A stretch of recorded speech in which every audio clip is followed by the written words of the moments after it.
Welcome, ladies and gentlemen, to a new episode of the X Button, Season 3, Episode 39. I'm one of your hosts, Alejandro, and with me, returning from the hidden burrow of the hidden ones.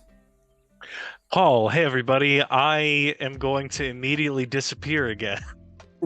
Yeah, And you can't stop me. Yeah, once again, Paul just non-committing to the podcast. I'm just kidding. You just life has just been everything for you, like either work trips or weddings or at least not natural disasters. Yeah, I am very glad that I haven't had to disappear for the sake of a natural disaster in a little while now. Not for the lack of them happening in this world, but at least I'm just not in the area for that to hit me anymore. Yeah. The only thing that a natural disaster could stop you is if it's like a massive thunderstorm that knocks your electricity. That's literally the only time. That's the only way. Or if I somehow lived in New York all of a sudden, as we've seen all the videos. Oh yeah. With all the floods happening. Yeah. It's kind of nuts. So they got the hellscape that was the dust, the smoke from the Canadian fires, and now flooding. It's the day after tomorrow over there. So they're literally living through crazy though. Technically, we got the smoke as well. It just didn't look as bad, but they were like, yeah, don't go outside and replace your air filters. Because the smoke happened while you were in NC already, right? Yep. So it was really hazy, and they were just like, if you have any adverse reactions, please go inside. Yeah. And over here it's it's still raining. But it's this is supposed to be the end of rainy season for us, but as I learned last year that it rained all the way till December, nothing makes sense because the world is ending. So, but enough of that, because we need a little escape from all that nonsense, because this is the X Button Podcast, our gaming podcast that posts every Fridays from 2 p.m. onwards, God willing, available on the YouTube channel Escape Gaming, as well as most audio services around the world, Apple Podcasts, Spotify, and the like. You can find links in the RSS feed at tinyurl.com/escapegaming. If you enjoy our show, give us a like and subscribe. So, just a little housekeeping specifically for this episode. This is an episode that I'm going to be doing potentially in 2 recordings. Why is that? Is me and Paul are just recording as normal, but I may or may not have some guests that may be recording today later that I might splice into the middle of the show. So, in this case, it's going to be potentially 1 or 2 writers from Season Gaming, the site that I write and review for. So I had been talking to them about them potentially bringing them on for a podcast, and 2 of them say that at their 9 p.m. Eastern time, aka that time, they would be free to be able to join in. So whether you hear them or not, it will depend if their that time allows them to. Paul will not be on that time because he can't make the effort to stay that late. So I refuse because work begins early and you only live once, and if I don't get rest, I might kill someone. Yeah, and he'd rather play instead of making an effort, so or sleep. So that maybe happened within this episode. So if you see that or not, it happened. If it didn't happen, the episode still is as usual. And also next week, if the chips align, because I already put a request for it, we might have another special guest, which is the guy that we talked about, that we played Payday 3 together for his review, and that would be Travis Northup from IGN. I asked him if I could get him into the show, and he said that he could do it on October 12th. That will also be a late recording, because he told me that he would be available after he finishes recording the Last Word podcast, which is the Destiny podcast that he records with the Iron Lords podcast, is Lore Cognito and the YouTuber Ibontis. They always talk about Destiny. That's always on Thursday. So he told me if you hit me up after I'm done with the Last Word, I can totally record. Although he did tell me that he could also record after he records the Season Gaming Bitcast on Sundays. That would be a Sunday morning, kind of around the time that I'm done with church. So that could happen. It could be next week's episode or the week after. But yeah, we're finally getting more guests other than our buddy Sebastian, who has been our more notable Batman that always comes to fill up whenever you're gone, Paul. So cutting in through here in the editing bay to just kind of give an update on what I had mentioned about the guests coming in. So I ended up recording around like an hour and a half with my buddies Zach Bateman and Eric Besanon or Benanson, like forgetting, that went for like an hour and 30. So instead of splicing it into this week's episode, that recording is actually going to become an extra episode that's going to go live the day after this episode is live. So definitely look forward to it. This is we're going to be talking about their history on how they joined Season Gaming, how long had they been in games coverage, and what were their 25 favorite games ever, and we talk about our like 5 special games for us. So definitely look forward to that. And now back to the show. Enough of the housekeeping. What have we been playing, Paul? You have been playing Cyberpunk 2077 Phantom Liberty. I have not, so I want to hear from you. All right, so let me break it down real quick.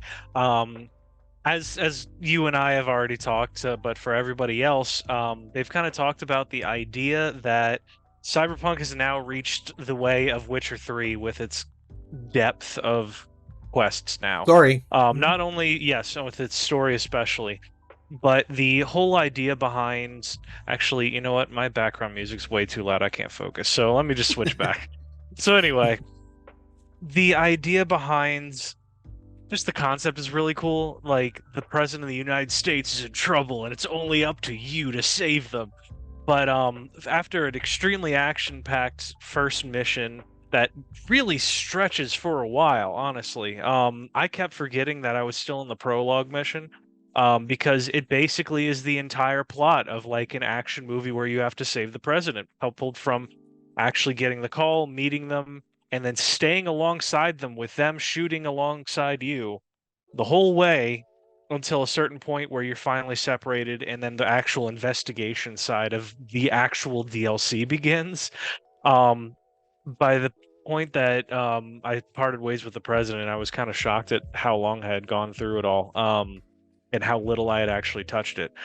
But to couple from there, it's this crazy plot of intrigue between the main like sleeper agent, the person that he's helping, the girl that gets you involved in the mission in the first place.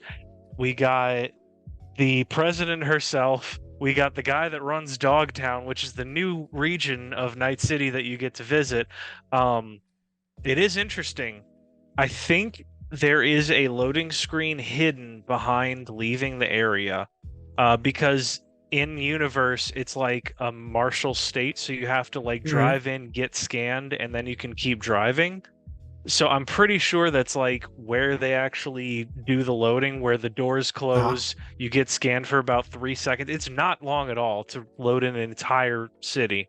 But it's like quick like that. It's always the same speed, so that's what makes me think they must just have it down because of that SSD. And the reason why, even if you're on PC, they said that you can't play this DLC without an SSD.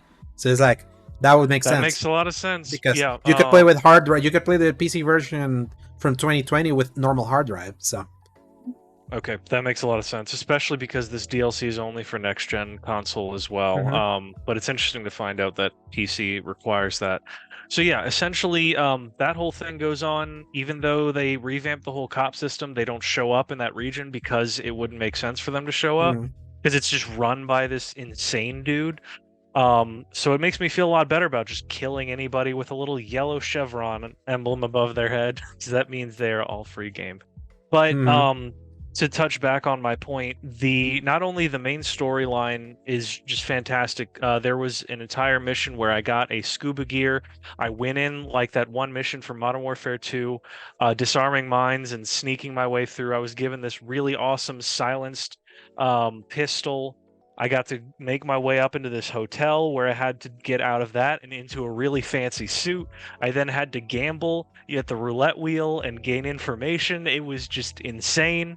And not to mention, there's an entire like sniper segment where you get to, I can't remember what, actually it was Modern Warfare 2019 that did that, except the person you're directing can still shoot, and it's not like a game over if they get caught. Are you talking about the cameras? Like you're pointing someone at the camera to move? instead of it being cameras, you're kind of far away and this really huge mounted sniper rifle that you get to zoom in, scan, you get to disarm things, warn them about like patrols passing by, and then when things inevitably go wrong, because for whatever reason I couldn't get this one synced shot thing right, and the checkpoint for it is restarting that entire section. So I just played it out, um, and went loud, but essentially, it's just really intriguing to see how much you can push this concept where it is just a completely different genre and it somehow still fits with Cyberpunk. It's still really interesting to delve into the backgrounds of these characters. Each one of them has an extremely intricate backstory before Mhm. this. They have histories with one another. And as I mentioned to you, just today, as I was in this really deep conversation with the third member of this kind of important trio that gets introduced to you, I was sitting here like, I have no idea where this is going to land, and that's rare for especially this day and age where you can kind of like tell where things are going to go, who's going to betray you. It's like, oh no, you did this thing that I probably expected, but it's just fun. But this time, I have no idea how this is gonna go down because somebody might betray me. They might all be telling the truth, and I'm the one getting paranoid. And I feel like that's part of the important result as well. Um, but then even down to the simplest gigs, which I mentioned to you earlier as well, where essentially go to this little zone and there's like 20 guys. You get a call that says, hey, somebody got killed here. You need to go get revenge or go pick up this microchip or go steal this data. It doesn't really matter what happens inside. And then you just kill everyone, leave, and they're like, good job. And then that's it. Or this time, they all start off like that, and there's always a trick to it. There's either some kind of thing that makes it go south or some kind of piece of information you didn't know at the start that you can just choose to ignore and play out the mission normally, kill everybody, and you'd never know, or they just kind of berate you for doing things wrong. But vice versa, you can just kind of unweave the crazy tangled mess of that mission, and Mhm. it really gets interesting. Like one example, I won't try to spoil it, but there's like 10 people got killed. You have to go find the person that killed them. Well, the person that killed them might not exactly be that person that they think it is. And are you going to frame that person? Are you going to go bring the real person to justice? Are you going to just kind of do something in the middle of all of that based on your choices?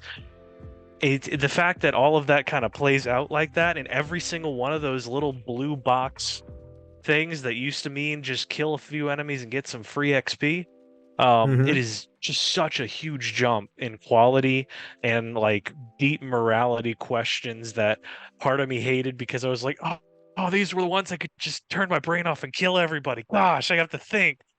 Um, there's one I had to impersonate like a football star to get into stealing this data for like basically ESPN.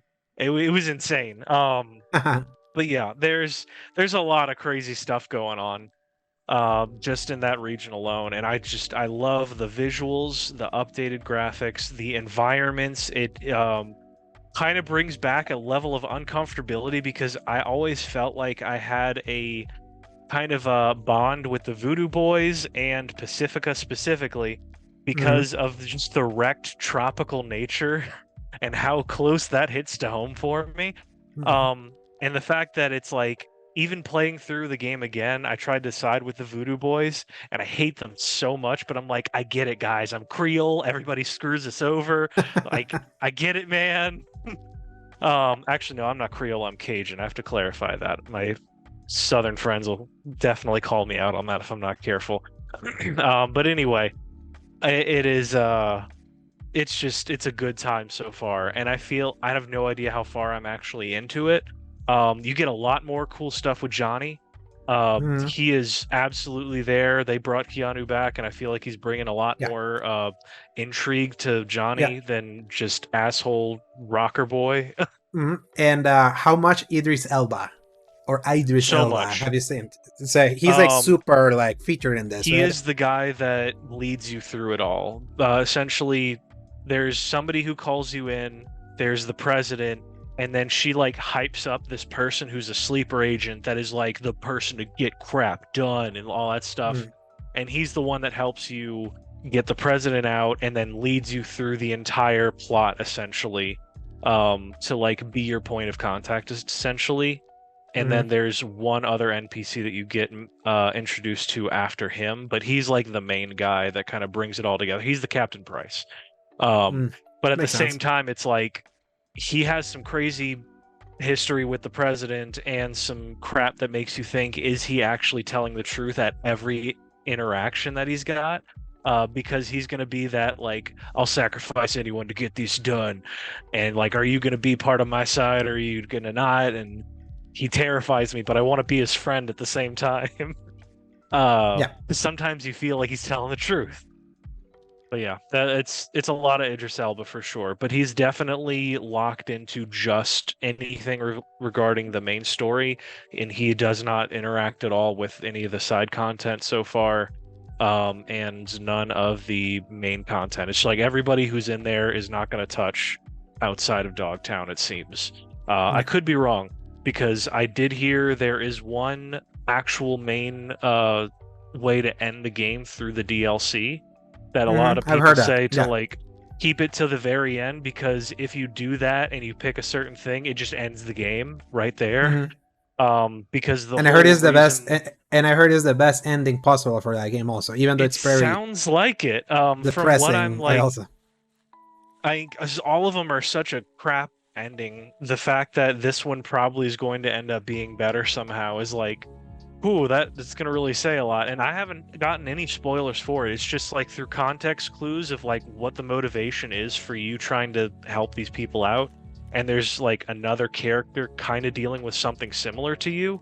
And that's all I'll say about that. But it's like you're specifically motivated to help not just you now. And through that, I can see how they're going to tie in a main ending to the game, because you might just solve the problem you've been dealing with through this. So I want to find out. I want to make a save and see how many endings I can get, but also time is money out here. So we'll see how long I want to do that, but I really want to finish this because it's great. It's like in my top 6 or 7 right now, and couldn't be happier with my experience so far. Yeah, I stopped at the base game when you infiltrate with Jackie at a hotel. That's as far as I played. Ironically, that's kind of close to where I stopped. And it kind of hurts my soul every time. That yeah, is because the beginning of the game. Yeah, I played further from that when I was back in PS4. I have this problem when I repeat a game that I have not finished, I lose motivation. And on top of that, since I'm not reviewing this, when I know that there was either potential reviews happening or other things that I was awaiting on coming, I block myself from getting too invested in something that I know that I'm gonna drop. So that's why I stopped playing Cyberpunk at all, even though like I really appreciated how improved it felt. And in 2.0, I talked about that last week with Sebastian. That something also that I was feeling was that I cannot do another RPG of this size this soon after Starfield. I didn't realize that I was that burnt out on a Western RPG. So instead, I'm playing Assassin's Creed Mirage, and you played it also briefly. I played more than you. I know that you haven't even seen like a main assassination of this thing. We got it early, thankfully. Like that is kind of a brag nowadays, because Payday 3 was like kind of, but I feel like Assassin's Creed Mirage was like, oh shoot, I got that early. Let's go. Yeah, even though it didn't seem like we were going to, because a certain version was sent first, but then we got another version like sent later, and it was given to me. I was going to review Mirage, but because we were sent PC code, I don't have a working PC. My friend, our senior writer Steve from Season Gaming, which he was going to be one of the ones that was going to potentially come in today, but he texted me right before we started recording that he may not be able to join in, but I definitely want to get him in. Like, he's the one that did the review, but I'm going to be doing supplementary content around that game, including like doing like a perspective on how this game stacks up to Valhalla, and also updating my rankings, that I wrote for them, which was my first thing that I wrote for Season Gaming when I joined mid to late November last year. So that's kind of what I've been playing. I think I'm close to the end, just based on what I'm like from what I understand. That it's a game with 5 main assassinations. I've done 4, so I'm only missing 1 now.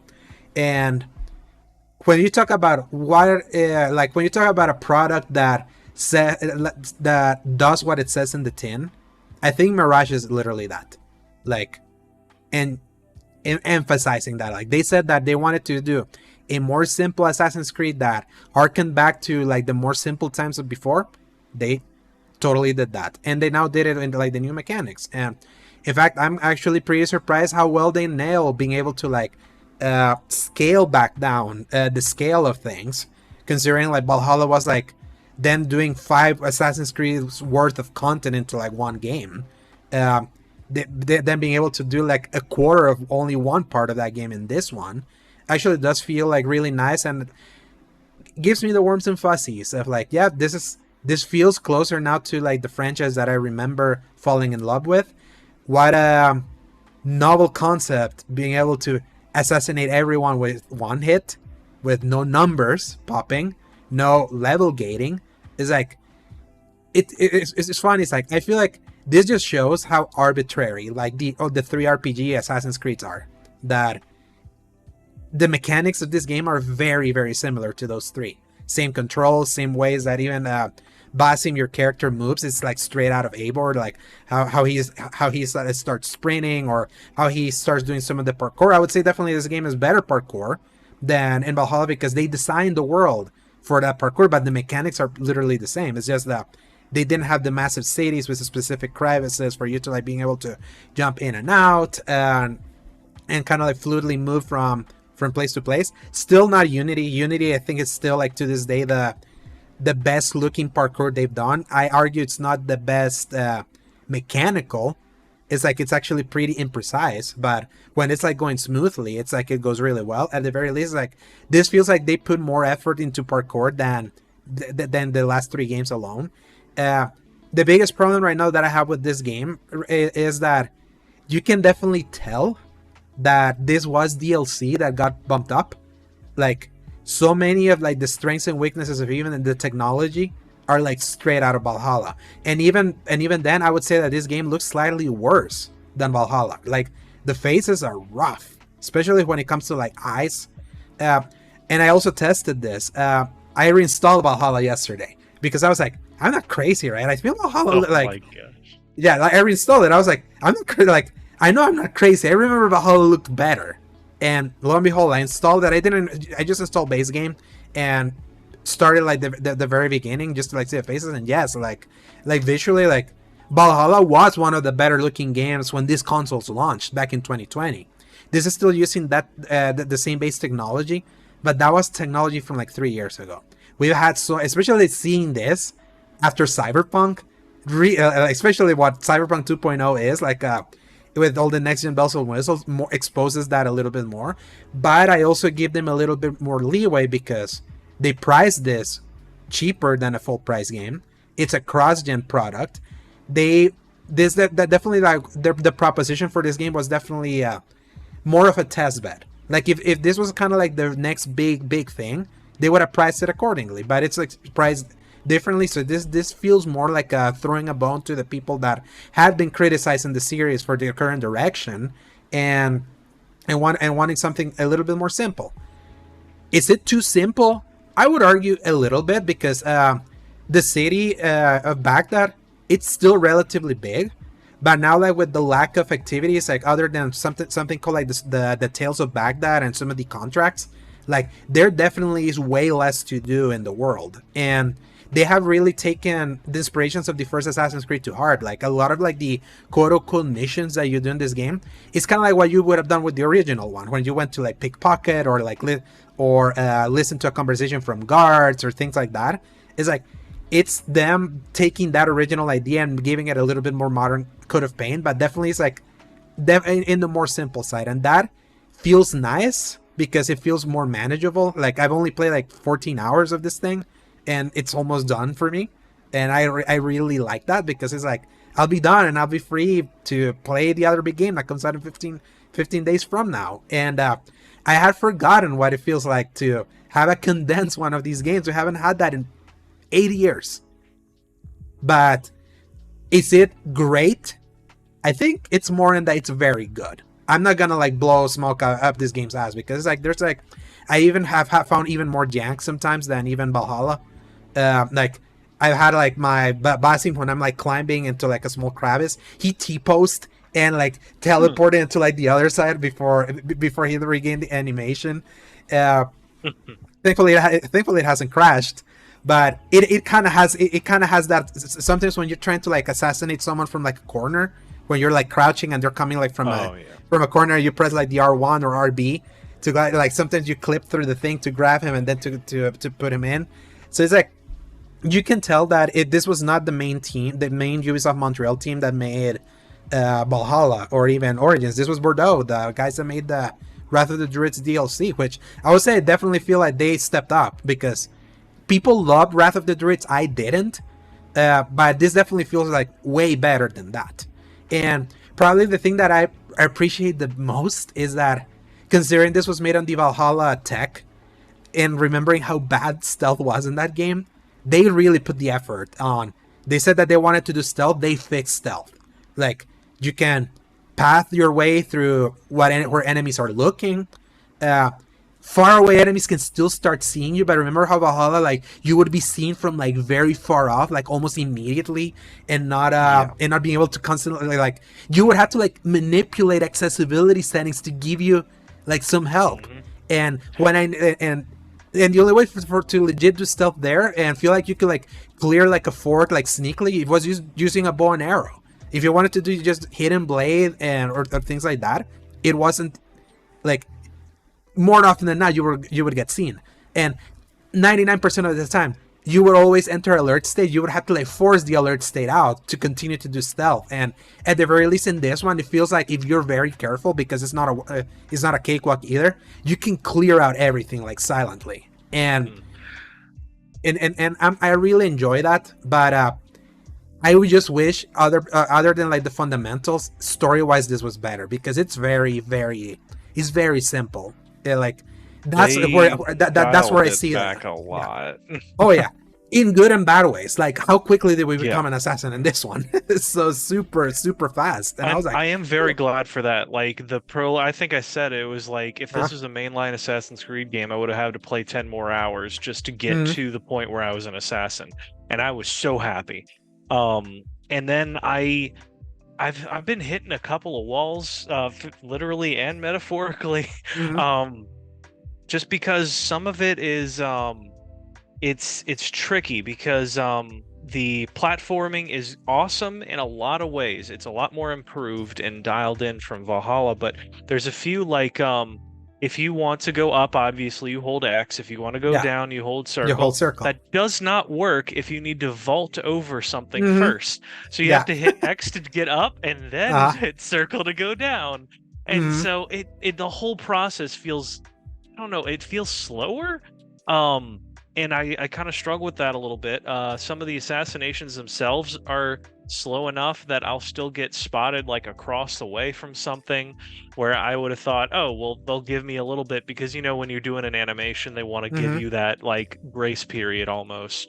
Yeah, I usually tend to like try to do my assassinations while within a bush or behind the wall, because of that. Because you can get seen like in the middle of like grabbing the body, put it in the ground before you stab the thing. So it's like I do miss like old school Assassin's Creed, where it was like just like your whoever it was, Altair or Ezio, grab them by the mouth staff and just move away. That's like, and we are missing that with it. I wish the low what do they call it, low chaos, not low chaos, it's Dishonored, the low whatever it's called, but yeah, you can like kind of quick stab somebody and keep walking, or you can go with the crazy finishing move. But I think one of my biggest frustrations, low stance and high stance, it's from like the original ones. So the fact that I lost my train of thought there for a second. Hang on. It was about assassinations. Yeah. Shoot. I lost it. Oh, okay. Whenever you're moving, you have to wait for the prompt for the R1 prompt to Hmm. go up Yeah, before you can assassinate somebody. So you can't because run if not, at full because if speed not, and do the yeah. quick stab. Hmm. But like it kills me because you want to be able to like do a quick boom and then keep moving, Yeah. but it forces you to like pause on that assassination. And I Mhm. I don't know if it's because I'm just used to the way assassinations have grown or if that was the way it was originally because Yeah. it's been a while since I've played Assassin's Creed 1. Yeah, it's like kind of like I mentioned, like the way the assassination animation used to be way quicker because it was just like the assassin grabbing them by the face and like stabbing them like in the back, and then just you just keep moving because then like the character will do like a slow death before he falls, and that's when like any NPC around it would like see that had happened. In this one, like sometimes when you're running, like your character always stops for like a second before like before stabbing, and Yeah, like you lose sometimes all it your does. momentum. Yeah, and like it's not meant to be that, and that is definitely deliberate and makes you plan everything a little bit more because definitely they have slowed things way down when it comes to like assassinations. Yeah. But there are elements even from the broken stealth game that was Valhalla that I'm surprised they didn't even bring over here. There was an upgrade in the upgrade tree there where if you hold the assassination button, you would then immediately grab a body and walk with that body. In this one, unfortunately, they've improved so much of that stuff, but they didn't bring that thing that would have made all of this better. Because imagine you're like in a place full of soldiers, and you know you want to hide a body in like a closet or like one of those like big squares where you can hide in, and sometimes they come in to like poke in. Either it's a haystack or like the big if it, I don't know what was it. It's like a hiding spot. Like you can like hide all those bodies here, but just the fact that you can like kill an enemy, but then have to wait for the body to fall and then hold triangle/Y button for to be able to grab that body in it. It's like that's the one area where I'm like the last game like included that in the upgrade trees where you can just like grab someone immediately if you hold the assassination button to like kill and grab the body and start moving, because that at the very least kept things going. So it was like they it's kind of wild seeing how little the skill tree is in this game. I highly appreciate it, especially when you remember the Constellation massive map of upgrade that was the last game, that told you everything about it, just how like big and like expansive everything was in that game gameplay wise, but way less focused, and an entire stealth tree that felt like lip service because it was like no matter how much you upgraded the thing, like doing like a clean stealth run, it was never possible there. Uh, so that goes to show that it needs intent for that to work, and the mechanics that they had in the game already work with that. I would say that yes, I would prefer if they built upon from this, they speed things a little bit more, because that can be problematic. And also, I do miss bow and arrows. I'll tell you that. Like I do miss like you have a throwing knife to start, then eventually you get like a sleep dart or like some or some traps, but popping Valhalla back in, I'm like, oh yeah, I remember. It's like I could like just clean everything up with just headshot with like the bow. It's like because that will help with like the momentum of trying to do stuff like really quickly, like kind of like almost like a ninja. And speaking of ninjas, the next one that's coming, it's ninja based. So maybe that's where they will add a little bit of swiftness, but that's also gonna be an RPG. So we're gonna go back to numbers. I digress. But I would say like for what they needed this to be, which was like we're in a rebuilding phase. Like we have gone through so much crap as a company. We have a story specifically in regards to that this week in the news. They they did say that they were gonna do a scale back project, and that's exactly what it did. And this is reviewing good.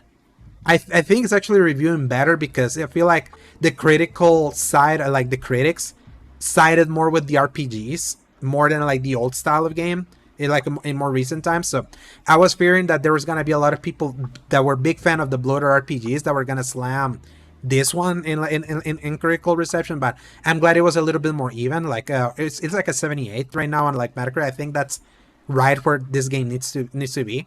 There are way better games that have come out this year, like objectively, but it feels nice. This felt really nice to be like, oh, I'm glad that I feel like this series has like rediscovered a little bit of its identity. that they lost with the last 3 games. They became more action RPGs, and the later 2 became more mythological RPGs with the Assassin's Creed name slapped on top of it. So I just wish that story-wise this was way better. Like Valhalla still, to me, like tells a much better story that's richer and theme and tied so much, like tied that entire series together. It's just, even popping back Valhalla is like, Valhalla could have been an all-time great if it was way shorter. That's kind of like the tragedy of that game, because I feel they nailed so much. Like, if Valhalla, as it was, like its strengths were there. If it was like cut way back, and the stealth that they said that they wanted to bring back, the one-hit kills and all that, was as refined as what we've seen here in Mirage. Now I see like what Valhalla could have been, and it makes me a little sad, especially because I did sour on that game the more I played, especially after the DLC. But yeah, Mirage is like, if you're like a big Assassin's Creed fan, I'd say this is worth it if you're interested. The thing is that if you have more interest in some of like the other bigger games that have come out this year, this is definitely way inferior. So like, for example, you're playing Cyberpunk. Cyberpunk is obviously like a better game, so I don't begrudge you for you like playing like, of course, that you're gonna keep focusing on that. I'm saving now Cyberpunk for November, because I know there's nothing that I care about, like really care about for November. So that could be like a nice November like month game, because remember, I have to play the base game on top of like Phantom Liberty. I never played the original to completion, so it's like I had more. And that's going to be a meaty sandwich to play. And I mean, there's a chance you might even burn out partway through the process, because if you have to get to the point, I would definitely recommend mainlining the game, which is actually really easy to do. Yeah, no, even just when I was playing, even when I was playing, it's like the game makes it very easy to just keep mainlining, especially how much it's cleaned. It's cleaned things up. So yeah, but I'm glad that I'll be able to get Mirage out of the way, because I definitely, it feels like right on target, like when I used to play my old Assassin's Creed games. It really feels nice that this has been the first one in 3 years. I hope like Ubisoft learns that there is value in giving some distance, even though this one was like shorter and smaller, and it was supposed to be DLC for their last one. But I'm glad it wasn't, because imagine if this was with the technology or how Valhalla was built, and they're like, no, we're gonna do like stealth. It's like, it wouldn't have worked at all, because it would have required them to do like a more wholesale revamp of that game, and they just abandoned it. Remember, they didn't even put New Game Plus when they promised that they were gonna do New Game Plus. Eventually they were like, no, we've done enough with this game. Here's the final chapter. We're moving on finally, even though it was their most successful game. I will say this, like, the existence of Mirage to me is a miracle, because with how well Valhalla sold as like the bloated RPG and all of that, that should have given them carte blanche on this, look, everyone, this is our best selling game. We don't have to go back to that old shit. Why would we? But they did, because they know that they're in dire straits, and they have become Ubisoft has become a company that didn't listen to their fans. Remember Ubisoft 2 years ago? Always doing everything wrong. They're doing like everything that fans wanted them to do the least. It's like they would always intentionally like go the other direction. They definitely pursued this because they needed an optical win, and the optical win was like, we listened, even though our other ones sold a lot. We want to at least kind of give you the old stuff. I feel I've seen some reviews being very disingenuous, like criticizing it for doing that and not more, and I'm like, that's not the point. Like, that is what it was made to do. Exactly. So it's like, I feel like some of like, thankfully not many reviews, like, unfortunately, like Skill Up did one of those reviews, and I was like, I respect you so much, like, you did a bad review for this one, I'm sorry. The only thing that I do agree with him is like the very condensed nature of the story. Is like only Basim and Roshan, the mentor that's voiced by the amazing, I forget her name, the actress, but she does the voice on the matriarch for the Quarians in Mass Effect, and she was also in The Expanse. It's just like she's like she has a really amazing voice, and she was also Lakshmi from in Destiny. So those are like the only two characters that have even remotely like connected for me. And I do like how Vasim like gives me so much Aladdin vibes, which is so funny because we just recently Ahsoka, like Ezra gives me also Aladdin vibes currently.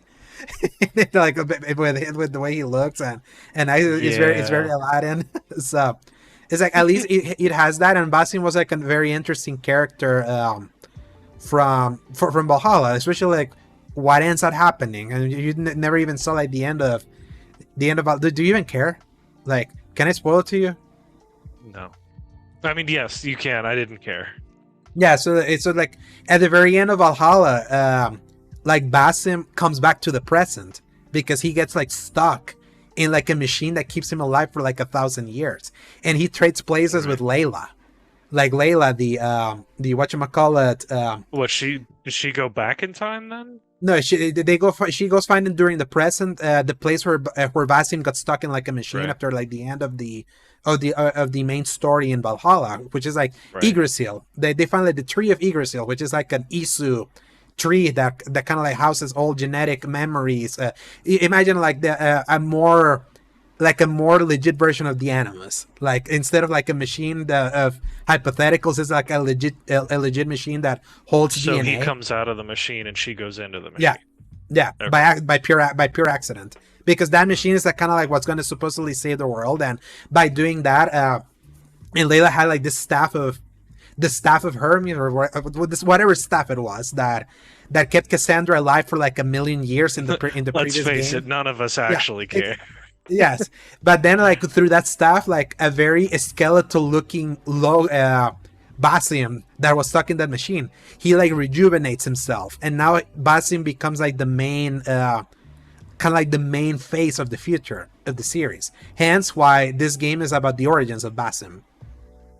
So, Hmm. and also he's Loki, Interesting. people. Yeah, because Yeah, that's the other thing about that whole thing. And I was still like watching him grow up, and I was just like, how does this fit into the freaking Loki nonsense again? it And does. Like I tell you, they eventually tie it in, and it's the usual Assassin's Creed nonsense that I absolutely it love. is another case of they made a terrible decision at the very beginning of the series, and they are shackled by the fact that they have to keep tying it back to this weird precursor race, and it's also modern but not really, Yeah, and it's the sci-fi. order It's of just the sci-fi. ancients. Yeah, Yeah. it's just basically Sometimes it's I just kind of basic. hate it, honestly. No, to me, it's like that's what makes Assassin's Creed like stand out from like the other generic, like the other open world games that are like that game. And that's kind At of the like the thing start, with. but at this point, I think I like the most when, oh, you know what, which is the one that they basically did no, it was either Black Flag or Unity, where they were just like, "Hey, we don't really like. Clearly, you don't care about this person, so we're gonna have like them completely faceless. They're gonna be out of the Animus Unity. for like 2 minutes, and No, they're back in. Don't worry about it." I was like, "Thank God." no, like Black Flag was when you were playing like as a faceless employee of Abstergo. When you're kind of Yeah, like that's what I'm at talking this about. game, so it was Black Flag, and then Unity was the one that also had like a faceless someone looking at a computer, but like you did nothing like in the future. But then it goes as Right. far as saying it's like, oh yeah, all the story that happened in this game, it was kind of nonsense. None of this really mattered. So that's why like I hate Unity so much, even though like it's the most improved game over time after they fix all of that. But yeah, it's like right now what I'm curious is how they frame Infinity, which is like this. Remember that was supposed to house the Japanese game, the Roman, the kind of like the witch hunts of like the Holy Roman Empire thing Mm. that they were mentioning. That's kind of like what's coming next. But they've really downplayed the whole Infinity angle, because like if you have noticed, like Ubisoft was like one of the bigger, we're pursuing live service bags, and they have like walked that back so strongly and so severely. They barely talk about live service stuff. Very They like glad. so, and I'm glad too, because that bubble, it's clearly like not working, and we're definitely gonna see like a someone that decided to go that bag, and now apparently their pride's on ice. But I wonder if they're just gonna be like, instead of like thinking about the whole Infinity thing that was gonna house all of that, they're just gonna do like keep just making the games, and the next one on the docket is the Japanese one. Will it be as good as Ghost of Tsushima? I doubt it, but I want to see them try. Ain't no So way. yeah. But remember, Ghost of Tsushima got inspired by them. They just kind of like did a better version of their Oh, I'm very very old well style. aware. Yeah, I'm so calling my shot. I don't think Ubisoft even knows what makes a good Assassin's Creed game anymore. I no, think they do with this one. they fell into it I think almost by accident. By just like They're by inertia and like scaling back and trying to Yeah, because answer they and were answer the just call. like, it is literally that one episode of SpongeBob where he forgets that he was a fry cook, so he tries to be an actor, and then they Mhm. finally trick him back into being a fry cook by making him act like he's a fry cook, and he's like, "I'm so glad I stopped being a fry cook." And Mhm. it's literally Ubisoft doing that, where they're just like, "Oh, well, we'll take this out, we'll take that out. Here you go," and they're like, "Yes, this is what we've been asking for the whole time." They're like, "This is amazing. How did I do it?" Mhm. Yeah, I just don't give Ubisoft a whole lot of credit anymore. I mean, I don't blame you with how bad it's been for them over the last few years, and to me, it's like the good parts of Mirage show me that the goods have always been there, and it's very clear what they bolted on top of that. That definitely a lot. It resonated with a lot of people that loves bloat and numbers climbing up and loot and all that. Uh, Assassin's Creed definitely like hit a. I like Origins, despite like that was the first one um, that started us in this trend. But also that's one that I liked more revisiting because when we first played it in 2017, we were not vibing with it, and it took me until Odyssey, which was like one that went more deeper into like Odyssey to me is like it was the Black Flag problem of like I enjoyed this not as an Assassin's Creed game, but what it is. Black Flag was an amazing pirate game. It's not a great Assassin's Creed game, but as a pirate simulator, no one's done it better. And Odyssey to me, why I loved it is like I pretend it's a Wonder Woman game. That is still to this day is like I think that I'm playing as Wonder Woman or I play as Cassandra. Yeah. I ignore the fact that it's like supposed to be like tied to Assassin's Creed. It was until the DLC that came out that it made more sense as an Assassin's Creed game than just like the main game. So it was like I had to like make mental gymnastics for that one. And then Valhalla, why initially I enjoyed it so much, it was like I realized that I played it at the right time last year when there was nothing. It's like this was a game this totally designed that yeah, when there's literally nothing around it that you have to stop and drop to play it. Of course you're gonna like be able to just get lost in this like nonstop buffet of food. So and that one being like, oh yeah, it's like appealing to me. The ones that they're touching on story elements that I love from the very original ones that had been like kind of dropped, and they kind of tie them together very in a more clever way than I wasn't expecting from them. It's just when you look back, it's like yeah, I laid a lot of that thing. It's just that the hindsight of that game hasn't been strong, but in the moment I really was in it, and but it was just clear that I was like doing mental gymnastics about what they were or they weren't. When before I really loved what this franchise was for what it was as its own like in its own identity. And Mirage to me at least is a reminder that this series had a little bit of an identity before, and right now it's all will depend on if the fans that demanded this game come out and buy it. Because of course like there's gonna be so many critics that were gonna criticize this for what it didn't do instead of what it does. There is legit criticism to be leveled at this thing. Like I can't emphasize like it's simple stories. Like that's like I can even imagine someone like not feeling hooked by what it's presenting itself as a plot. That as good as the stealth thing and being able to like going back to those roots feels, I can see that being a very big deterrent for them. Be like, yes, like it's nice that they're able to do this, but I don't really care. So it's like I can see that being a problem. So this shows me at least it was like okay, at least this gives it a little bit of identity back. Will they build from this? People go support this. Then maybe the next one when they're like, okay, we're gonna build from this. Now we will innovate from this. No more numbers. Then that one could be one where they figure something out. But obviously, like kind of like you were saying, it's like, can you give Ubisoft the benefit of the doubt after what they've been doing? It's like they gotta still prove. So now I wait to see how they prove it with Red next year. But yeah, this one pretty good. There's definitely better games that came out this year, but even if you're like interested but not like super excited for it, definitely wait for a sale. Like this will definitely gonna be cheap help by a lot yeah. considering it started at 50.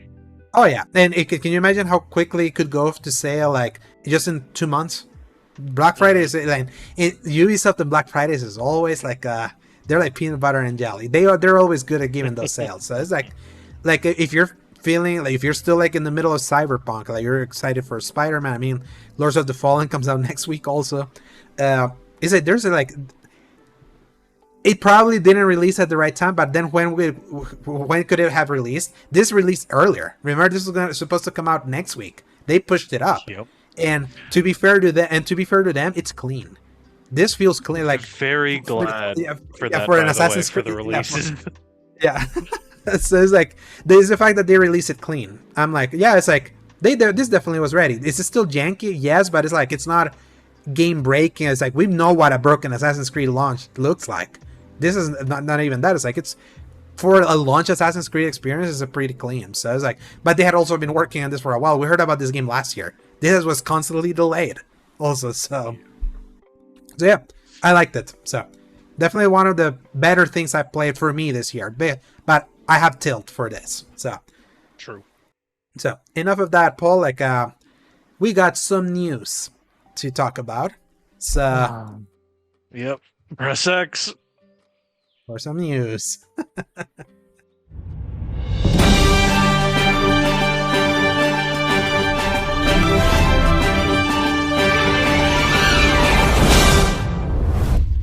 Why do we have to talk about them again, Alejandro?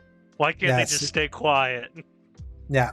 So we mentioned kind of like why is the live service bubble like bursting? Like even like the most top talented developers, or even we already saw top talent developers kind of like fizzle out or hit a brick wall, and now we add another one to the list. Story number 1 by Wesley LeBlanc.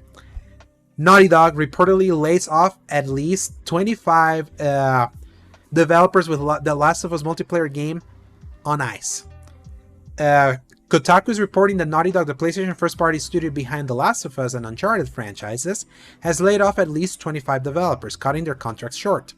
The layoffs reportedly began last week, according to 2 of Kotaku's sources in various departments, from art to production, were hit. The majority of those laid off were in Naughty Dog's quality assurance testing department. The 25 contract developers laid off were part of a downsizing at the studio, but Kotaku reports that full-time staff do not appear to be affected. The publication sources say severance is not being offered to those laid off, and those affected, as well as those still working on Naughty Dog, are being pressured to keep the news quiet. Kotaku says the contracts of those affected won't be officially cut until the end of October, and those hit are expected to work through the month. So Game Informer reached out to PlayStation for ask for comment for statement, which they haven't contacted back. Within Kotaku's report, the publication says that one of its sources says Naughty Dog's in-development Last of Us multiplayer game is not completely cancelled, but is basically on ice at this point. This follows news from earlier this year where Naughty Dog said the game needed more time, and that, quote, our team will continue to work on the project as well as other games in development, including a brand new single-player experience. A few weeks after that statement from the studio, Bloomberg reported that the team working on the game was scaled back after a recent evaluation. The publication wrote that Sony asked Destiny 2 developer Bungie, which it now owns after a $3.6 billion acquisition in January of last year, to assess The Last of Us multiplayer game's development. Bungie reportedly questioned its long-term viability as a live service game, which led to Naughty Dog reassessing the game, scaling back the team, and moving developers to other projects. If only, Paul, this could have just been added to The Last of Us 2 as factions as it was back then, like people wanted, instead of being a fucking live service project that they wanted to monetize year in and year out. How would you monetize The Last of Us game? Like, can you imagine all of that work? Like, we heard, do you remember when was the first time we heard that they were working on this? 2019. When The Last of Us Part 2 went gold, and no, actually not went gold, when they announced the first release date, the first of 3 release dates that they kept pushing back, and then they announced it was like, oh yeah, we're not doing multiplayer. This is like a fully featured single player experience. We put all our resources into that, and then the multiplayer fans of the first Last of Us were like, wait, what? Why didn't you tell us? Like we from what we understood, you were working on that. Then they came out a week after with like a big statement. Yes, like, we heard you fans, but don't worry. It's like, even though the multiplayer is not in this thing, it's like our team is working hard on that. And it has just been like them pushing and pushing. We saw leaks of it. It's been almost 5 years since that happened. It's like, this unfortunately is like, this definitely fell a victim of the Jim Ryan era of like, we need 12, like we're going to work on like 10 to 12 live service games that we're all going to launch until 2026 or something.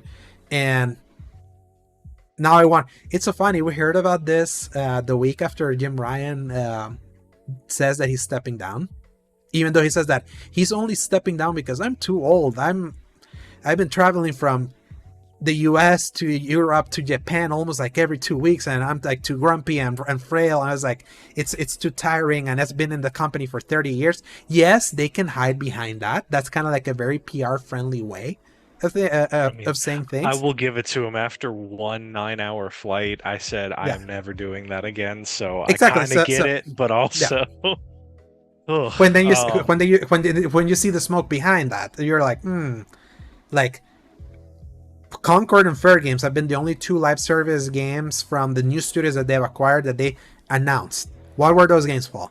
We don't even know.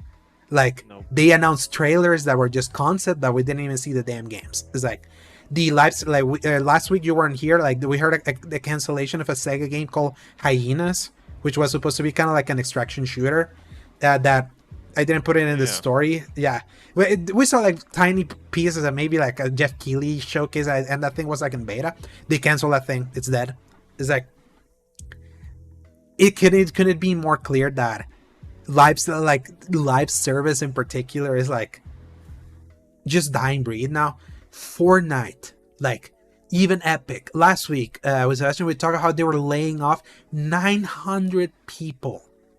This is Epic, people. They like the guys that are making the game that everyone decided to chase when they saw the money that they're making. Even then, they're making cuts. Even though I feel like the cuts that they're doing are very disingenuous over there. When you know the kind of money that Fortnite, even if it's done at the very, very top of the bazillions, it's still bazillions. And Sony definitely saw it to that. But imagine now they wasted Naughty Dog for half a generation now, and like your premier studio, known for your quality first party games. It's like, do you remember the the meme, the SpongeBob meme that I showed? The Which Squidward, one? the Oh Squidward, yeah, the yeah. Squidward in the window seeing as SpongeBob and Patrick. So much SpongeBob references in this episode. Oh yes. It was like the Naughty Dog fans and slash faction fans are Squidward, looking at Insomniac fans just partying in the streets outside, that they're about to have another game that, even though I'm not like the most excited about, I know it's gonna be great, and it's their fourth game already in a single generation. So it's like, It's like what happened to EA to Star Wars, but instead of it being an IP, it was a dev team for a mhm, larger company. And it's yeah, like, I feel like it's just the strings were pulled clearly. Naughty Dog was hamstrung and chained for the last several years, being forced to make things that. This almost goes back to my whole rant forever ago. It's like mm, Naughty Dog just keeps getting yanked around. And I know maybe in that one context I might have been incorrect, but for this one, it really feels like Naughty Dog had a plan for what they wanted to do, and then they kept having mhm, to either walk it back or make something else mhm. that they were being Yeah, told to make. it was when they teased the, like, if you go into the store, into the Game Informer story, like the cover art of the story, that was the art we saw at Jeff Keighley Summer Game Fest in 2022. Right. That's when we had that conversation when they first talked about it, but they didn't even show it. That was when they revealed the remake of the first Last of Us, and they was like, I think your point specifically was like, I feel like I've been hearing about this for a while, and then like I sleep until you actually show me what, and I can't believe that it was taking so long.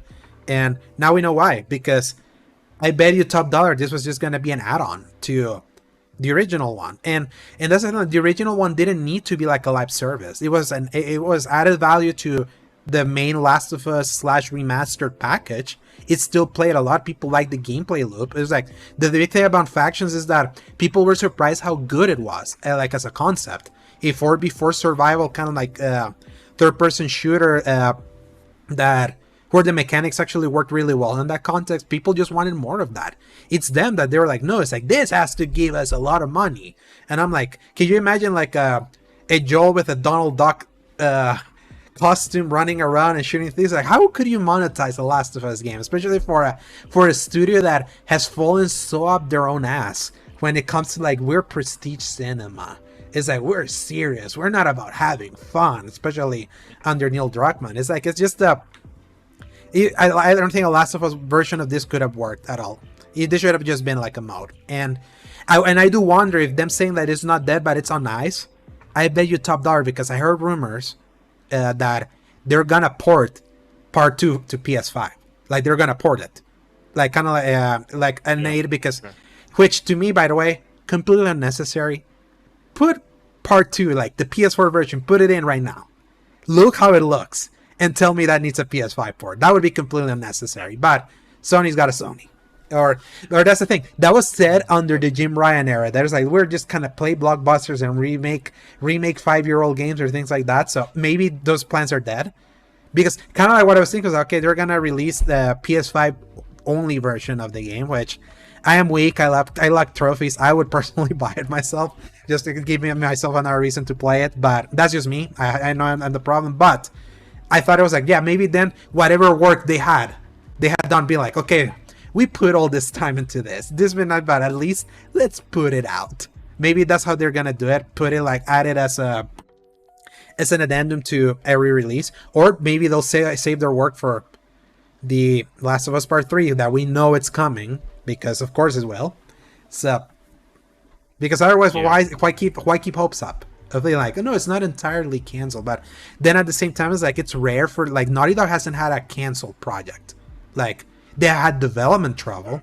It is so funny. I did mention it to you and Sebastian in our chat. That is like, it's so funny. Every transition for Naughty Dog, every generation, starting from PS3, fraught with peril for them. Like, Uncharted 1 was supposed to be closer to a PS3 launch title, but they had to like develop more because the PS3 was just so hard for them to figure out. Like, they announced Uncharted without a name back at E3 2006. That was kind of like the trouble. That, can you imagine? There was like a new game by Naughty Dog with this like generic white dude with like a white and red shirt. What's it called? It's called Naughty Dog Project. That's how that thing was announced, and they lost a lot of people from the Jack and Daxter days into the transition into something like that. Then PS3 to PS4, we know that the Uncharted 4 problem, that they lost Amy Hennig and they had to rework Uncharted 4 for like 2 years. And now this, where like, yes, they put out a remaster of Uncharted 4 and Lost Legacy and a remake of The Last of Us. A remake of The Last of Us would be like, wait, they didn't work on like 100%. Someone else was doing it. They just like took it from them and finished it. So it's like, are we gonna go until the end of the generation before they release something? I tell you, it's like Santa Monica and Insomniac is it for Sony right now. It's like the people that wanted Naughty Dog's downfall, guess what? You have it. Where people have been wanting for them to like kind of like be lowered in their esteem. Just being added to the list of single player studios that got added to like the BioWares, the Rocksteadies, the studios that pursued a multiplayer live service. They're known for their single player stuff. They're in that company. So sad times for Naughty Dog all around. But hey, good Nothing thing for else to share that Naughty Dog is on my crap list for this because I'm so tired of talking about them. Yeah. So yeah, Naughty Dog, you gotta like whatever your next. I'll tell you this: how they will re-earn prestige in my eyes. New IP, new single player IP outside of The Last of Us. Will I personally like The Last of Us Part 3? I would, because I like Part 2. Would that still make them a top tier, like the best developer? Not really for me, because I'm like, I want you to do what you were known for, knowing when to walk away from stuff. Like, it's unfortunate that The Last of Us is that successful for them, because like it's sad that they went from being that and now like such a boring studio. So enough of that. So Naughty Dog, you're on Paul's shit list. So story number 2. This one is like, yeah, it was expected. It was still funny to read. So also story by Wesley LeBlanc. Nintendo 3DS and Wii U online functionality ending next April. Earlier this year, Nintendo ended eShop functionality for the Nintendo 3DS and Wii U, marking the beginning of the end of these devices. Now Nintendo has announced that online play and other device functionality that requires online communication is coming to an end too. More specifically, Nintendo says online services for these devices will end in April 2024. In early April 2024, online play and other functionality that uses online communication will end for Nintendo 3DS and Wii U software, Nintendo announcement reads. This also includes cooperative play, internet rankings, and data distribution. Nintendo says it will announce a specific end date and time at a later date, and that it reserves the right to discontinue this online services earlier if an event occurs that would make it difficult to continue online services for the 3DS and Wii U. It also notes this includes software exclusive to the new Nintendo 3DS. The company then answers a number of questions in an FAQ section of the announcement. It knows that Pokemon Bank will still be usable following April 2024, and that for the foreseeable future, it will still be possible to download update data and re-download purchased software and downloadable content from Nintendo eShop. The fan-favorite 3DS feature Street Pass will work as it uses local communication between devices, but Spot Pass, which uses online communication instead, will no longer be available after April 2024. So, I'm glad at least out of this, the one important thing, but it still kind of like scares me a little bit. For the foreseeable future, it will still be possible to download update data and re-download purchased software and downloadable content from Nintendo eShop. That's kind of like the scary part of being like, yeah, it's like, if they shut all those things down, if you bought like a digital stuff from them, it will be a Wii situation again. That'd be like, you wouldn't be able to like get those games again. And it's always Nintendo, the only one that's doing this possible. So, good thing I no longer play so this. Exhausting, man. Everybody's exhausting. I'm tired. Just make things playable for people. Jeez. Yeah, because I'm like thinking like, don't even like entertain the idea. It's like, people bought games from your online stuff. This online service is tangentially tied to Nintendo Switch Online. Like, you still are using that. Like, still guarantee the fact that you can still download stuff. Like, don't use language like that. If you use language like that, it's like it just makes it scary. Like, the Nintendo's the only one out of like the Xbox and PlayStation, or the three, when it comes to like digital delivery, that doesn't engender confidence in being able to continue downloading stuff that you bought directly to them. So it's like, they're always so backwards. But hey, you know the worst part? They'll get away with it because they're so damn successful. Yeah. Story number 3. So to kind of like circle a little bit back to Ubisoft. This is kind of like a big follow-up to the big news from 2020 that actually sent them down this like dire straits that they've been for a while. But this feels like good resolution to all of that. Also by Wesley LeBlanc and Game Informer, French police arrest 5 former Ubisoft executives after sexual assault harassment investigation. French police have arrested 5 former Ubisoft executives after a years-long investigation that began in 2021 following complaints and allegations of sexual assault and harassment within the company, as reported by GamesIndustry.biz. Among the 5 arrested are Ubisoft's former Chief Creative Officer Sergi Hascote and former Vice President of Editorial and Creative Services Tommy Francois. The publication learned of these arrests after French newspaper Libération reported that 3 former Ubisoft executives were arrested yesterday, with 2 more arrested today. The summer of 2020 marked a turning point within Ubisoft after numerous reports surfaced regarding abuse, misconduct, and power corruption happening within the company. Various executives and managers, including Francois, were fired as a result. Hascote voluntarily resigned. At the time, Ubisoft CEO Yves Guillemot announced he was leading the company's charge for the investigations, later publicly publishing results of a recent internal employee survey. That survey revealed that more than 25% of employees at the company witnessed or experienced first-hand misconduct at work. A disproportionate number of the employees who reported misconduct were either non-binary or women, but men at the company were also vocal about witnessing misconduct. Even though various executives like Francois, Ashraf Ismail, and Maxime Ballan were fired, with others voluntarily stepping down a la Hascote, a 2021 report revealed that many Ubisoft employees were unhappy with how leadership at the company handled its Me Too moment. In the summer of 2021, the Paris-based Solidaires Informatique union and 2 victims filed complaints with police, as noted by GamesIndustry.biz. Years later, French police have arrested Francois, Hascote, and 3 more individuals. The arrest and the subsequent case is being handled by the Bobigny district of Paris. GamesIndustry.biz notes that the plaintiff's lawyer, Maudy Beckers, told Liberation that the case goes beyond individual behavior and reveals systemic sexual violence. A Ubisoft spokesperson told GamesIndustry.biz that Ubisoft has no knowledge of what has been shared and therefore can't comment. So, believe victims, people, because it finally happened, and to me, this is like extra sweet to me that they got this because one of those like Sergey Hascott is to blame for the like beyond like this thing, like going back to like the creative side. Why did Ubisoft games became all so samey? Why did all of them became open worlds? Yeah, because specifically Sergey Hascott, like when Far Cry, like when he got more power within the company around the time of Far Cry 3, he saw Far Cry 3 and be like, do this for all our games.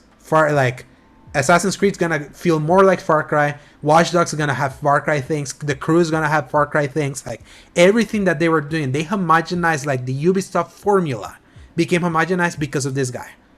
And to then learn that on top of like him destroying the creative pursuits of Ubisoft, the company used to know to be known as like one of the companies that pursued like very different kinds of games into like everything kind of falling under one umbrella, and one that used to give us games like Rayman Legends, and thankfully now funny enough, now that this guy is gone, like we're getting a 2D Prince of Persia game again and it looks different. It's like they had that homogenization culture, and also kind of like he was the one that pushed the narrative back then of like, oh yeah, women don't sell, like you want like around the time you remember Unity was like, why don't you have a female assassin, and they're like, it's too hard to animate.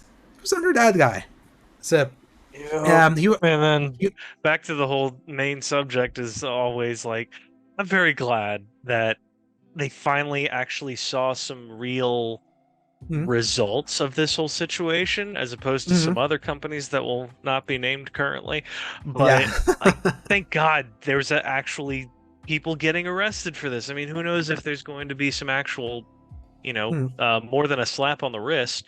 But goodness, I hope so. I hope they never see the light of day again for the stuff that they did. And as a message to everybody else, like, we're watching. Be good. You can't get away with this crap anymore that you used to. Exactly.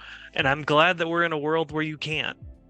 So happy with it. Yeah, I'm so happy with that too. It's like this kind of creeps deserve what they got coming. And hey, it's like it took 3 years because this first started in summer of 2020.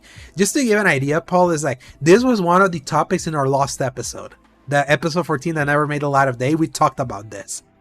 It's been that long, but justice eventually, hopefully, will prevail. But kind of like just the impropriety outside is like, to me, it's just extra like the Schadenfreude is real. I'm like, yeah, the dude that ruined Ubisoft by homogenizing everything, and on top of that, he being a complete asshole, getting both of that is like, yeah, get arrested. So, yeah, good riddance, fully. And hopefully Ubisoft keeps rebuilding. So, story number 4, Paul. This one was like, I could not believe it. I was like, really? Now you're doing this? Well, better late than never. Also, story by Wesley LeBlanc. Rockstar adds 60 frames per second support to Red Dead Redemption and Undead Nightmare on PS5. Rockstar Games revealed that it was bringing Red Dead Redemption and its Undead Nightmare DLC to PlayStation 4 and Switch back in August. It did so, and while the game looked great on both consoles, it was only playable at 30 FPS.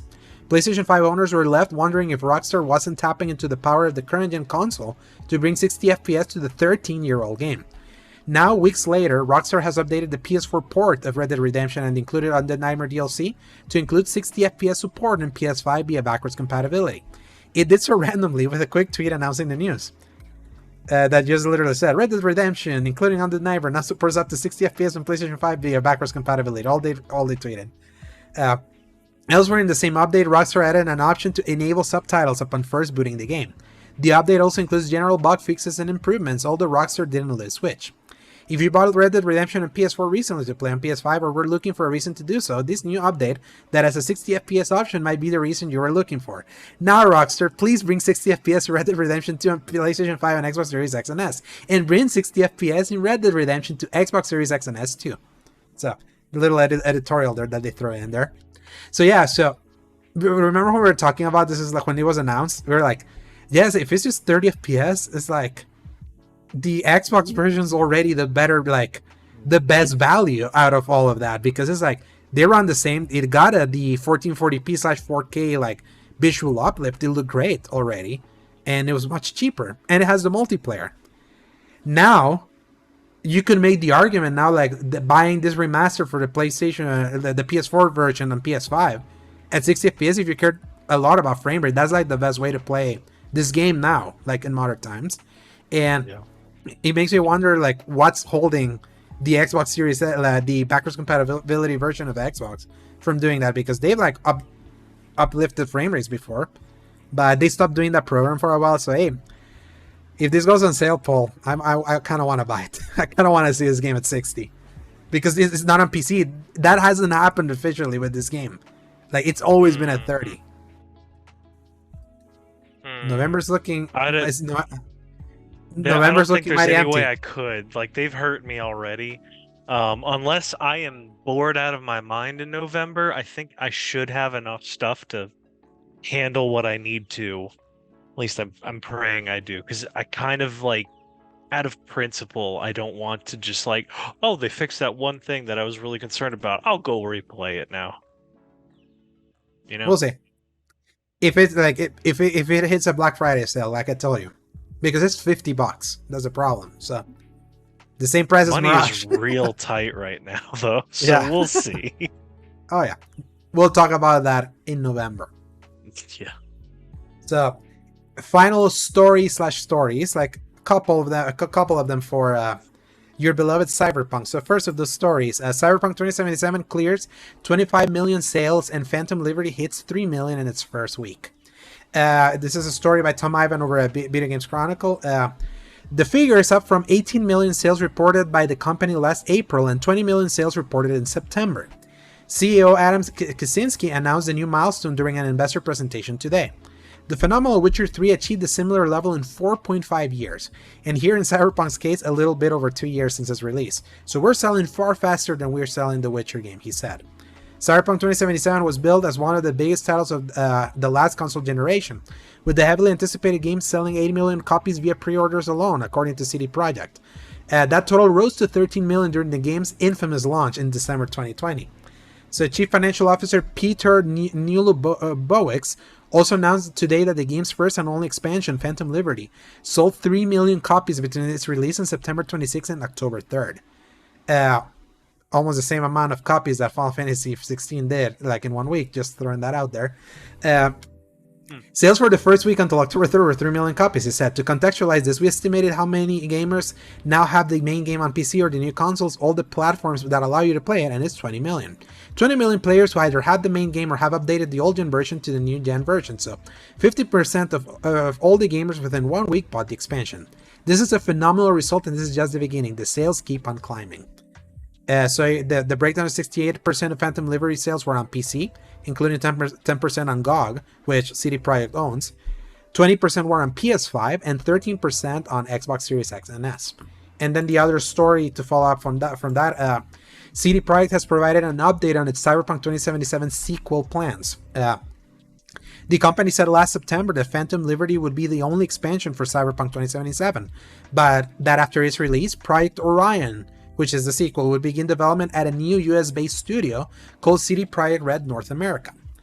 So Phantom Liberty launched in late September, and during an investor presentation on Thursday, CD Projekt's Chief Creative Officer, Adam Badowski, touched on the status of Orion and the company's plans for the game over the next year.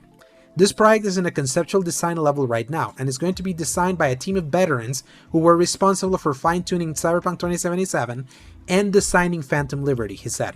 We're going to work out of North America, Vancouver, and Boston locations. Team leadership are already there. And late in 2024, we're going to work with teams comprising several dozen people. Well, as a target, half of the developers are going to work out of Northern US and the other half out of Poland. So, massive financial success for this game, Paul. And the sequel, it's basically in the concept area. So it's like they have started. Development has finally started. Will it take a decade again? Probably so, but at this point, at least I know that it exists. I want to say, like, pure opposite of Ubisoft, I want to believe that CD Projekt Red has learned its lesson, at least the biggest ones, of the mistakes that they made. I heard somebody explaining, not heard, I actually talked with somebody who's really knowledgeable about the idea that them switching from the Red engine to Unreal Engine 5 actually isn't that bad of a deal. It's basically going to let them do everything that they already can do, but easier, because it's already baked into Unreal. Mm-hmm. essentially, instead of them having to rely on probably a less stable engine that they just have to keep iterating and working on. And more So if they use importantly, that. and Mhm. more importantly, having to teach whoever they hire Also to true, use. because now they Mm-hmm. can just say, "Hey, do you know Unreal Engine 5? Here you go." And then you could easily, especially for building up that US based crew, that's I think going to be a lot easier than the previous process was Yeah. definitely. So yeah, To, I'm just super excited that they're getting their flowers for this, and clearly getting the hey, you fixed it. We're going to reward you by giving you more money, essentially. mm-hmm. Like that's how it worked, and now they can move forward proudly with their sequel. This isn't the last time we're going to see the Cyberpunk universe, even if it might be not Night City, but somewhere else. Totally okay with it for me because they clearly have the right foundation now. Yeah. Do you hear about the live action Cyberpunk thing that they announced Yep, today too? Also, so heard there's, about that. yeah, there's other ways for that thing to continue. Oh So, yes. to me, it's like they did like a legendary turnaround. Let's not forget, it's like the launch of this game is gonna go down in history as one of like the Oh yeah. gaming's biggest Icarus moments. Like a studio beloved, 100%. yeah, a studio so beloved over just their one game earlier that generation, had all the hype in the world, all the goodwill in the world, pissed it away slowly throughout that entire year with constant delay and delay and delay and delay, uh, delaying after going gold. Remember that Hmm. one? Oh, No worry, Paul. trust It's me, I still get nightmares about it sometimes. uh, to me, it's like that's from a year that I want to forget, which was 2020. When that Yeah. happened, I could not believe it because when it went gold, I specifically told you, Paul, feel good, it's done. You'll play it on November when it says, and then you Hmm. post me it's like the breaking news that it got delayed again. And you're like, I was like, Hmm. that was the moment where I was like, is the game really that broke? That was one of the moments like, it must be really broken if they submitted a gold master and they still delayed it. And Yep. but I was like, it couldn't possibly be that bad, is it? And it was And for boy, us. was it for a Yeah, while. just for us in the And bottom, in like in the peasant tier. That's kind of like yeah, that's the biggest tragedy about Cyberpunk because it's like depending on where you were playing, you had vastly different experiences. Like, to the point where it would gaslight so many people into thinking that it was a very different game than what it really was. The fact that I didn't see, I mean, I saw a lot of gameplay of the PS4 version, but I didn't realize that it was because of like the console differences and the mm, raising of the PS5 version was why. uh, And I kept like, guys, it's not that bad, it's not that bad. And then mm, realizing, oh no, it really was. I was super protected by the console uh, I was playing on, even no, then and having a lot of issues. even the PC people. Let's not forget that PC were having like a still a bug experience, undercooked and Yep. always, but at least visually and things like that. It was like I remember seeing images even back then. I was like, man, how nice is that? It's like it really is like a night and day difference, like what they had versus what the console people had. But it's like to me, everything like remember everything came to a hand when Sony removed the game from the store. When crappy games like Fallout 76 and Anthem, so lambasted hard for being so bad, were still in the store when Cyberpunk even wasn't. That's what you knew that it hit a different low. And for that, this company of all of them, the Witcher 3 people, being the ones that had to suffer that, is like, that was a legendary that's a black eye that even after all this, after all this combat, it's like, they will forever have that black eye. And now it's like, they have the good momentum now. You have seen improvements of it. You played version 1.5 last year. Hmm. Now you've seen 2.0. You have seen it Yep. just get progressively better and better and better. Phantom Liberty is so beloved. And they Hmm. have now this goodwill. They better not botch it. They absolutely better not botch it. Because that would be tragedy of epic proportions. So, man, I'm glad for them. I'm really glad for them, but let's not forget. It's still like how they launch their next project, whether it's Witcher or this one. If it's a good launch, then by then it's like that continues this momentum. But I'm glad it's like, hey, they put the work, and even when it seemed like there was not going to be any possible way, but That's the kind of era we live in, where games always have the chance to come back, unless you're Marvel's Avengers, which RIP, the game got delisted last week. Yep. So, but if you bought it, you still have it. But the game it has just been now deleted from the stores now. RIP. And with that, Paul, that's the end of the news. Read me the very few list of releases for October 8th to October 14th of 2023. We have Forza Motorsport for Xbox Series X and S and PC on October 10th. Lil Gator Game with an LIL. PlayStation 5, Xbox Series X and S, PlayStation 4, Xbox One on October 10th. Roblox on PlayStation 4, October 10th. Wild Card Football on PlayStation 5, Xbox Series X and S, PlayStation 4, Xbox One, Switch, and PC on October 10th. Total War Pharaoh on PC on October 11th, and Lords of the Fallen 2023 version on PlayStation 5, Xbox Series X and S, and PC on October 13th. Really curious about that one. I want to hear how it lands. Travis is reviewing it. But it is for sure a wait for a sale for me, unless it just gets like tenants across the board. I can't wait. I saw that hesitation. Yeah, it's like, who knows? Like, I doubt it's gonna be. I doubt it's gonna be like 10 out of 10 video game, but I can't wait to hear. In fact, the guy that is reviewing that at Lords of the Fallen 2023 for us at Season Gaming, he is potentially the guy that may or may not be in the show that I inserted before the news. So, and he's gonna play with Travis, who's coming next week, if God willing, like if all the chips fall into place, and he's reviewing that for IGN. So, I bet it's gonna be like an 8. I would be surprised because Travis doesn't get 10s. So he rarely he never does actually. So, and with that, Paul, that is the end of this week's episode. Where can people find you? As always, y'all can find me at Dork of Art on Twitter. I think I have been posting. I've posted a couple times where I've broken a couple of things. The latest one actually was from Phantom Liberty. The one time it actually broke, I had to reset the game just for a brief time. You posted it because I had notifications on for your post and I didn't see it. I'm gonna go see if I can find it real quick, but basically, yeah, it was, at least I attempted to. Yes, it is there, in fact, and it is me in an elevator with Idris Elba, and he's saying it's my job to notice things like this moments after you phase through a sheet of metal. So it's just very, very great timing for like a weird texture issue, but that was the only time I've ever had that happen. And then one time where it was kind of stuttering around, I reset the game and it was fine. But by the way, my just breaking news, people, if you have your PlayStation app, check your phone.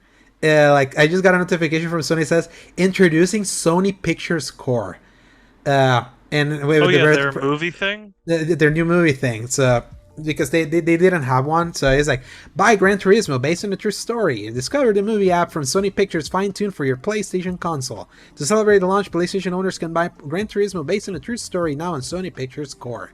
For new releases to timeless classics, enjoy up to 2,000 movies available to rent or buy in the highest available format, including Spider-Man Across the Spider-Verse and more coming soon. Plus, discover the largest collection of IMAX enhanced movies and exclusive behind-the-scenes clips. So that's in your PlayStation if you care. So I don't. I opened my app and I didn't get the notification for that, but I did see it on Twitter where you get a collection of movies available with one of your memberships. But yeah. But another one of those, like there's way too many subscription services. So yeah, you can find me at _Dro on Twitter /X, Alejandro Segovia 93 on Instagram and Threads, and my written content currently at seasongaming.com and at thecriticalcorner.com. I had a brain fart there. So you had it. There you go. So yeah, it's got, and then I have to potentially record more later today, but that will be already done. It's by the time everyone listens to this episode. So, Paul, I'll potentially, maybe not see you next week, depending how the whole thing with Travis. If the Travis we'll see how it goes, so, but I'm hoping I can join in. Yeah. And everyone, thank you so much for listening to this episode. We appreciate you. We're getting close to like breaking another milestone in audio, and I'm very happy about that. And hopefully we can just keep on growing. And until then, keep playing all the million different games that are still happening in this very busy season. Enjoy. Hopefully cooler weather now that we're in the middle of fall. Hopefully now feels fall for many people. And regardless of that, go touch some grass, play some games, and Press X to play. Good night, everybody. Hasta la vista, baby.